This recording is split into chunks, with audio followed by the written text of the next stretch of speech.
That Karen ने नेतृत्व प्रक्रिया की अवधारणा तैयार करने के लिए दो बुनियादी तरीकों की पहचान की है। वो कौन कौन से हैं देखिए, तो option number 1 is correct here, B and C, प्रभाव प्रणाली और नेता का प्रादुर्भाव इज करेक्ट आंसर। शारीरिक शिक्षा में अध्यापन या अधिगम को मुख्य रूप से 3 अंतरक्रियात्मक कार्य के रूप में देखा जा सकता है। वो कौन कौन से हैं? Option number 2 is correct here, B C A, यानी कि संगठनात्मक कार्यप्रणाली, अनुदेशात्मक कार्यप्रणाली एवं छात्र सामाजिक प्रणाली। इन तीनों को, ये तीनों अंतरक्रियात्मक कार्य के रूप में देखे जाते हैं शारीरिक शिक्षा में अध्यापन एवं अधिगम के लिए। कार्बोहाइड्रेट लोडिंग के लिए आवश्यकता होती है। Option number B, option number D is correct here, means option number 4 is correct here, A B D. देखिए, आहार में फेरबदल, कठिन अभ्यास एवं नियासिन ग्रहण, इन तीनों की आवश्यकता होती है कार्बोहाइड्रेट भरण के लिए।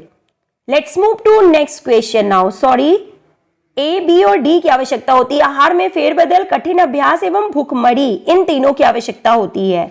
Okay, the next question is asking कि find the water soluble vitamin from the following. निम्न में से वाटर सोलुबल विटामिन यानी जल में घुलनशील विटामिनों का पता लगाना है। Option number B is correct here, B and E, vitamin B and vitamin C water soluble vitamin है। इसके अलावा vitamin K, E, D and A fat soluble vitamin के रूप में जाने जाते हैं। Find out the correct combination of the significant change that occur due to first metamorphosis, यानी कि पहले रूपांतरण के कारण होने वाले महत्वपूर्ण परिवर्तनों का सही संयोजन आपको बताना है। Option number B is correct here, A B D and E. तो देखिए यहां पे आपको A B D and E, arms and legs become longer. जब बात की जा रही है कि फर्स्ट मेटामॉर्फोसिस होता है या चेंज होते हैं, तो क्या क्या होते हैं चेंज? देखिए, नंबर 1 पे आर्म्स और लेग्स बिकम लॉन्गर, ठीक है, भुजा और पैर लंबे हो जाते हैं। देन बी नंबर पे बेसिक मूवमेंट्स आर रिफाइंड, यानी कि बुनियादी गति जो है वो शुरू हो जाती है। देन डी मतलब गेन इन हाइट, यानी कि जो ऊंचाई है वो बढ़ जाती है। और ई नंबर यानी coupling ability of simple movement is acquired, यानी कि साधारण गतियों की संयोजन क्षमता अर्जित की जाती है। तो ये सभी चेंज होते हैं जो कि फर्स्ट मेटामॉर्फोसिस में देखे जाते हैं। Now the next question, find the correct combination of the principles of tactical preparation from the quotes given below, यानी कि रणनीतिक तैयारी के सिद्धांतों का सही संयोजन आपको बताना है। Tactical principle of tactical preparation की बात की जा रही है। तो option number C is correct here, A C D E, A C D और ई। क्रिएटिव सेल्फ एफर्ट, यानी कि रचनात्मक आत्म प्रयास, खुद से प्रयास करना। दूसरा, इवेल्युएशन एंड असेसमेंट, यानी कि मूल्यांकन और निर्धारण। तीसरा, observation and perception of task, कार्य का अवलोकन और प्रत्यक्ष ज्ञान। और चौथा जो है वो है unity of theory and practice, यानी सिद्धांत और व्यवहार की एकता। तो ये सभी टैक्टिकल प्रिपरेशन के अंतर्गत आते हैं। Now the next question is asking that the specially important component of case study research design are. Case study शोध डिजाइन के विशेष महत्वपूर्ण घटक कौन कौन से हैं? देखिए, तो option number C is correct here, 3 is correct here, C D और ए। विश्लेषण की एक इकाई, निष्कर्ष की व्याख्या के लिए मानदंड और अध्ययन के प्रश्न, ये तीनों ही केस स्टडी शोध डिजाइन के विशेष महत्वपूर्ण घटक हैं। नेक्स्ट क्वेश्चन इज आस्किंग कि निम्नलिखित किस केस स्टडी डिजाइन में शोधकर्ता किसी विशेष केस की तुलना में कुछ अधिक सामान्य को समझने में अपनी प्रारंभिक रुचि को केंद्रित करता है? तो option number B is correct here, 2 is correct here, B and C, सहायक केस स्टडी और सहायक केस स्टडी एवं सामूहिक case study is correct answer. Next, निम्नलिखित में से कौन सा ज्ञान परीक्षण से संबंधित है? तो option number 3 is correct here, means A B and D, विभेद, सूचकांक, कठिनाई रेटिंग एवं प्रत्युत्तर गुणवत्ता ज्ञान परीक्षण से संबंधित है। विभेद, सूचकांक, कठिनाई रेटिंग एवं प्रत्युत्तर गुणवत्ता। Next question is asking that which are the items of Scott motor ability test battery 2। यानी कि Scott motor ability test battery 2 के में कौन से आइटम्स को शामिल किया जाता है? तो option number 3 is correct here, B, C and E, यानी कि बास्केटबॉल थ्रो, ऑब्स्टिकल रेस एवं ब्रॉड जंप को शामिल किया जाता है। बास्केटबॉल थ्रो, ऑब्स्टिकल रेस एवं ब्रॉड जंप को शामिल किया जाता है। Find the correct combination of management ways of communication, यानी कि प्रबंधक में संचार के तरीकों का सही संयोजन पता लगाना है आपको। तो क्या है correct answer? Option number A is correct answer, DEAB, यानी कि oral communication, written communication, audio visual communication एवं इलेक्ट्रिक वायर कम्युनिकेशन, इन चारों को शामिल किया जाता है मैनेजमेंट कम्युनिकेशन में, मैनेजमेंट वेज ऑफ कम्युनिकेशन में। ओके, इनडायरेक्ट कम्युनिकेशन को इसमें शामिल नहीं किया जाता। Next question, find out correct combination of decision making in the management using the codes given below, यानी कि प्रबंधन में निर्णय करने के सही संयोजन का पता लगाना है। कौन से हैं जो निर्णय प्रबंधन में यानी कि मैनेजमेंट में डिसीजन मेकिंग यानी निर्णय करने के सही संयोजन को आपको बताना है। तो option number B is correct here, A, determine the need to make decision, means निर्णय लेने की आवश्यकता का निर्धारण। सी, मतलब लागू किए जाने वाले मानदंड स्थापित करना यानी establish criteria to be applied. E, मतलब assign priorities for each of the criteria, यानी कि सर्वोत्तम विकल्प का चयन करना।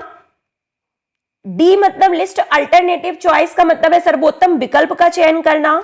बी, मतलब सेलेक्ट द बेस्ट अल्टरनेटिव, लागू किए जाने वाले सेलेक्ट द बेस्ट अल्टरनेटिव का मतलब तो होगा कि अल्टरनेटिव को जो है वो चूज करना या पता करना। और एफ का मतलब है implement the choice and evaluate it's effectiveness. Okay, तो ये यहां पे सही है, सही जो है सीक्वेंस है डिसीजन मेकिंग के लिए, इस सीक्वेंस में इनको अरेंज करना होगा। Okay, first of all A, then C, then E, then D, then B, and at last F. This is correct sequence. Now the next question is asking that Olympic में शुरू किए गए महिला स्पर्धाओं को पहले से अंतिम के क्रम में आपको बताना है। तो देखिए करेक्ट आंसर ऑप्शन नंबर 2, सबसे पहले बास्केटबॉल को इंक्लूड किया गया, उसके बाद साइकिलिंग को, उसके बाद भारोत्तोलन को और मुक्केबाजी को सबसे लास्ट में। तो आपको पता होना चाहिए कि इन इवेंट्स को किस किस वर्ष में शामिल किया गया। नेक्स्ट, नीचे दिए गए कूट में से सही क्रम को आपको चुनना है। करेक्ट आंसर ऑप्शन नंबर 2, तो जो सबसे पहले नंबर पे आएगा वो है स्टिमुलस, देन नंबर 2 पे डीपोलराइजेशन, नंबर 3 पे एक्शन पोटेंशियल, नंबर 4 पे एसिटाइल कोलिन की नियुक्ति और नंबर 5 पे आएगा स्पाइक पोटेंशियल। तो ये सही सीक्वेंस है। नेक्स्ट क्वेश्चन इज आस्किंग, नीचे दिए गए कूट में से सही क्रम को चुनिए। Correct answer option number 2, number 1 पे होगा आपका रेस्ट, नंबर 2 पे होगा आइस, नंबर 3 पे कंप्रेशन, नंबर 4 पे स्टेबलाइजेशन, नंबर 4 पे एलिवेशन। देखिए यहां पे rest R, then number 2 ice, number 3 rice बोला जा रहा है, नंबर 3 कंप्रेशन, नंबर 4 एलिवेशन और नंबर 5 स्टेबलाइजेशन। तो ये यहां पे सही सीक्वेंस है। ओके, नेक्स्ट राइस की बात यहां पे की जा रही है। Find the correct sequence of periods in the gait cycle of walking, यानी कि वॉकिंग के लिए जो सही सीक्वेंस है वो आपको बताना है। चलने के गेट चक्र में अवधियों का सही क्रम आपको बताना है। तो ऑप्शन नंबर बी यहां पे सही है।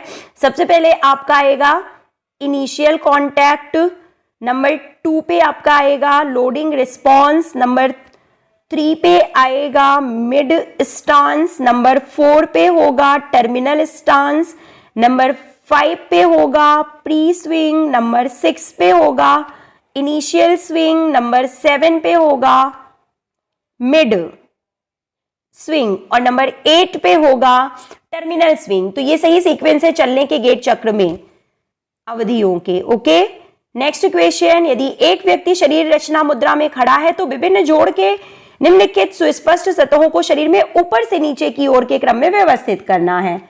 तो देखिए क्या होगा सही sequence. Option number 2 is correct here. Glenoid cavity number 1 पे आएगा, उसके बाद टॉशलियर नॉच, नंबर 3 पे एसिटाबुलम और नंबर 4 पे होगा मीडियल और लेटरल कॉन्डाइल। तो ये ऊपर से नीचे की ओर के सही क्रम है। नेक्स्ट, नीचे दिए गए कूट में से सिद्धांतों के सही कालानुक्रम को बताना है। Option number 3 is correct here, BCAD, मतलब आक्रमण का 2 कारक सिद्धांत, देन प्रेरणा का उपलब्धि आवश्यकता उपलब्धि सिद्धांत, नंबर 3 पे नेतृत्व का जीवन चक्र सिद्धांत और नंबर 4 पे दुश्चिंता का उत्क्रमण सिद्धांत। ये सही सीक्वेंस है। Let's move to next question now. सूची फर्स्ट को सूची सेकेंड से मिलान कीजिए और देखिए यहाँ पे करेक्ट आंसर क्या है हम आपको बता देते हैं। सही मिलान हम आपको यहाँ पे बता देते हैं दैट ATP का संबंध जो है वो किससे होगा, बल शक्ति से। ATP plus PC plus lactic acid, तो लैक्टिक एसिड किस में बनता है आप सभी को पता है, एनारोबिक शक्ति क्षमता में। ATP प्लस PC का संबंध जो है वो किससे होगा, तो सतत शक्ति से इसका संबंध है। एवं इलेक्ट्रॉन परिवहन यानी ऑक्सीडेटिव फॉस्फोराइलेशन एवं इलेक्ट्रॉन ट्रांसपोर्ट का संबंध जो है वो एरोबिक क्षमता से है। तो ऑप्शन नंबर C इज या 3 is correct here according to given option. Let's move to next question.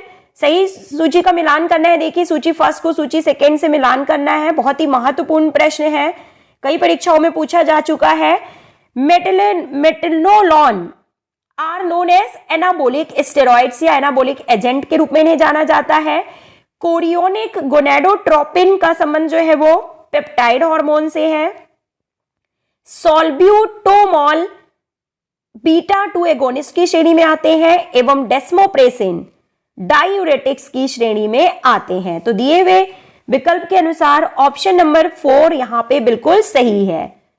Next question is asking that, again जो सही मिलान है वो आपको करना है। फेडरेशंस को उनके स्थापना वर्ष से सही मिलान करना है। तो FIBA फीबा की बात की जा रही है, तो इसकी स्थापना 1947 में की। FIBA यानी कि वॉलीबॉल की बात हो रही है यहाँ पे, volleyball international federation of volleyball FIBA, ठीक है। तो 1947 FIBA बास्केटबॉल, इसकी स्थापना 1932 में की गई थी, आपको पता है। Then IAAF international association of athletic federation, जिसे अब वर्ल्ड एथलेटिक्स के रूप में जाना जाता है, तो इसकी स्थापना की गई थी 1926 में। सॉरी ISS, सॉरी यहाँ पे हम आपको सही मिलान बता देते हैं। A का जो सही नंबर है वो 1947 है, B का 1932,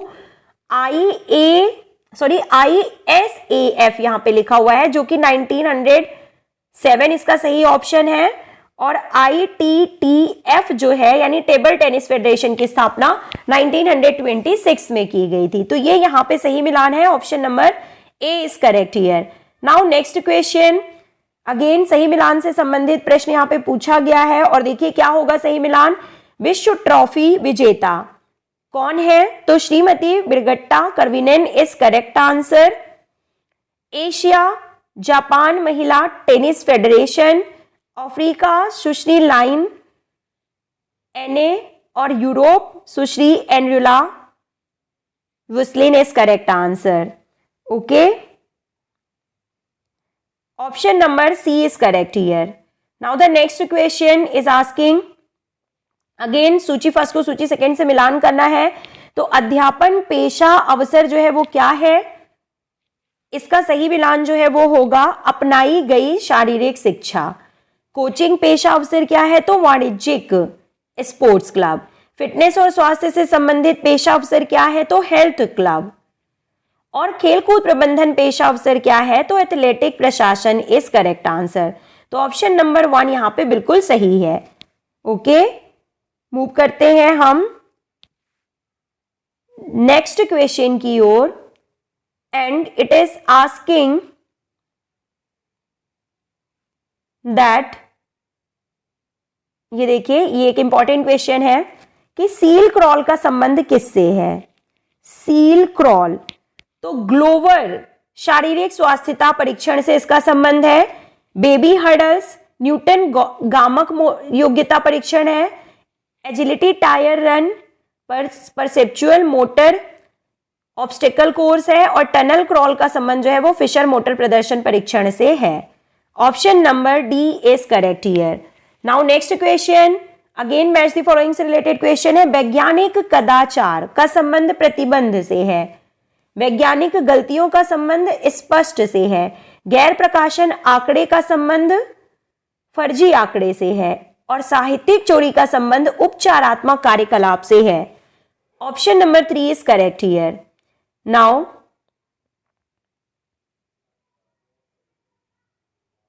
नेक्स्ट क्वेश्चन इज आस्किंग जीवन शैली। तो देखिए जीवन शैली का सही मिलान क्या होगा। बार बार वजन वृद्धि, असंतोषप्रद नौकरी, पर्यावरण,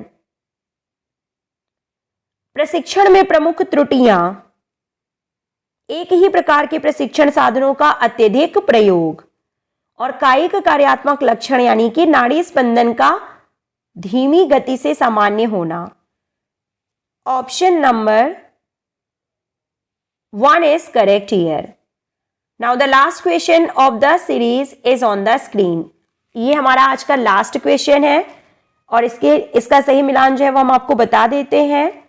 क्या होगा देखिए, निर्बलता दूर करना और स्वास्थ्य लाभ तथा विश्राम प्रदान करना किस अवस्था में होता है।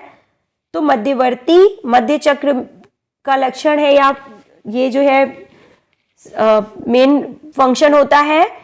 पिछले प्रशिक्षण की अवस्था को पुनः प्राप्त करने का लक्ष्य करता है। कौन सी अवस्था में ऐसा होता है, तो आरंभिक मध्य चक्र में। सर्वोच्च फॉर्म प्राप्त करने का लक्ष्य करता है तो पूर्व प्रतियोगिता मध्य चक्र में ऐसा होता है। और चयनित गति क्षमताओं और कौशलों का विकास बुनियादी मध्य चक्र में होता है। तो करेक्ट आंसर ऑप्शन नंबर 1 है यहां पे। मिलते हैं आपसे नेक्स्ट वीडियो में। Till then take care, good bye, have a nice day.